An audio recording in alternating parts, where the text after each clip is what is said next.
Well, hello.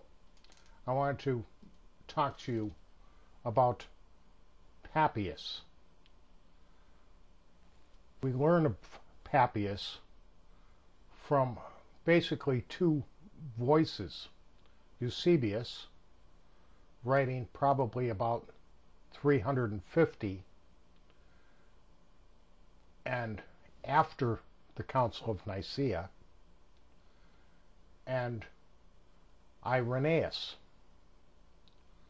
Irenaeus misquotes him, purposely misquotes him, and even though we just have fragments, Eusebius, even though he's a known forger and a known liar for the church, and said that it was okay to lie as long as you were going to somehow bring glory to God, actually comes clean on this item, surprisingly. But the Fragments of Papias, it says the writings of Papias in common circulation are 5 in number, and these are called an exposition of the oracles of the Lord. Irenaeus also makes mention of these as the only works written by him in the following words: Now the testimony is borne to these things in writing by Papias, an ancient man who was a hearer of John and a friend of Polycarp. And in 4th of his books, of the 5 that were composed by him, thus wrote Irenaeus. Well, it turns out that he was trying to mislead you. Irenaeus, as you get into his writings, always tries to show apostolic ascension. He likes to show a chain of custody. He likes to prove to you that what was taught in the beginning by Jesus and the apostles is still taught by the church, because this authority, as he visualized it, has been passed down from generation to generation, almost like a chain of custody for evidence. And within this is a lot of things I've come across that are really bogus. And I'm finding a lot of these writings that the church claimed initially as to have been dated into the late 1st and early 2nd centuries and the middle of the 2nd centuries are in fact things that came out in the Middle Ages.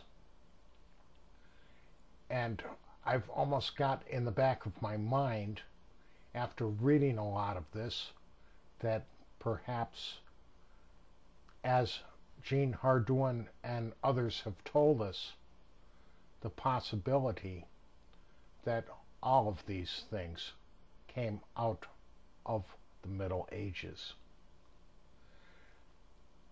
That is one belief also of Jean Hardouin that I did not mention or neglected to mention in my videos of the Christian corruption of history, is that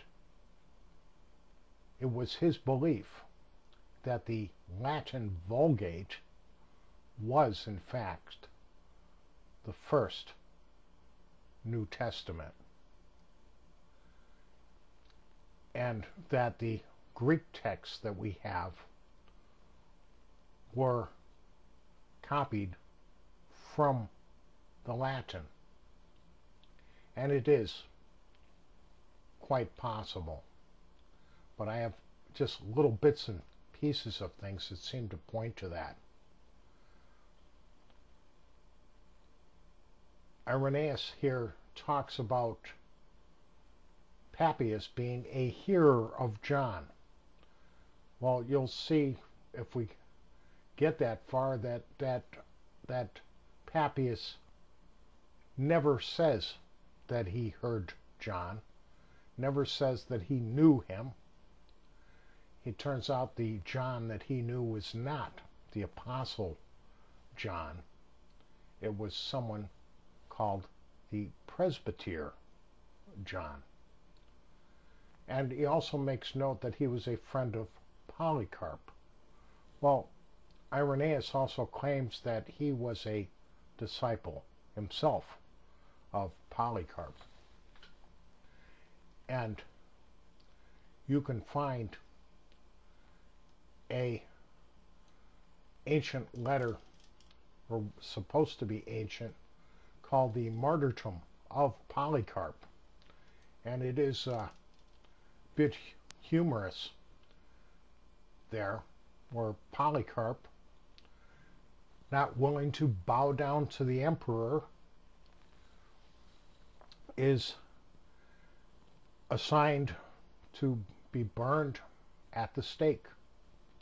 And so they tell the story initially of how they took him and they strapped him on an ass and they led him into the city on the Sabbath. I was expecting to read on the Passover, but it was on the Sabbath. They tied him to a stake, set the wood on fire, but they say that the flames would not consume him, that the flame just grew around him, just like a sail filled with wind, and that his body, rather than being burnt, looked like baked bread. And so they had someone go in there, had the executioner stab him. And of course, when he stabbed him, a dove flew out of the wound, and so much blood came out of the wound that it put the fire out. Now the Christians are there, and they want the body. But the governor says, no, don't let them take the body, because if they do, they'll probably end up forgetting about the one that got crucified and start worshiping this one. Quite humorous. And whereupon the writer of the epistle says, oh, but it's not possible that we would stop worshiping Jesus. And so rather than letting them take the body, even though it says that they wanted it because the flesh was holy, he demanded that it be burnt. And of course, now after Polycarp was stabbed, now the body was burnt. But the Christians were able to take the bones, because those are precious gems, and put them in a box somewhere. But even at the end of that letter, you see a chain of custody. You have a man, Caius, who says that he got this letter beginning with Irenaeus, but then someone else copied it. And then someone else copied it again and put it into a collection of early writings.